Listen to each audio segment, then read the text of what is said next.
unfortunately, speaking my opinion, cost me my job. The problem is when you're working for a blue chip company like McLaren, you can't be open-minded. No. You've got to be by the book. I had a phone call midweek off school just to let you know, Mr. Crossley, we're gonna be putting Emily on this. They had a certain word for it. Basically, she could do whatever she wants. We're suspecting her of having ADHD and autism. I said, okay. I said, why? In maths, she cannot concentrate. She just does whatever she wants. She can't focus. She walks out the class. She's a burden in the class. I said, okay. I said, that's fine. You know, people have these illnesses. So I said, but why just in maths? I said, she loves English. She loves history. She loves science. She's not a problem in any of them lessons. You can't have selected disabilities. No. You either got ADHD or you haven't. Mm-hmm. You've either got autism or you haven't. I said, we can't just go around misdiagnosing kids. Yeah. I said, why don't we just try and invest into her? Yeah. No, blah, blah, blah, blah, blah. We can't do that. We've got to academically assess her, blah, blah, blah, blah, blah. So me and her mum are separate. And her mum is a fantastic mum. She doesn't work, she claims benefit. But basically I went online and said, there are many people this day and age that are labelling children for financial gain. Anyway, I've gone online one night, gone mental. Just basically said, I'm sick of this, the way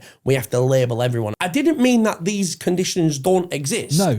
But what I'm saying is, let's invest in the kids. Let's make sure before we start handing money out. Somebody had watched this online program of me going on a bit of a mad one, and it was just genuinely a hater. Somebody has gone and emailed McLaren the day after, and they've basically said, this guy is mocking disabilities.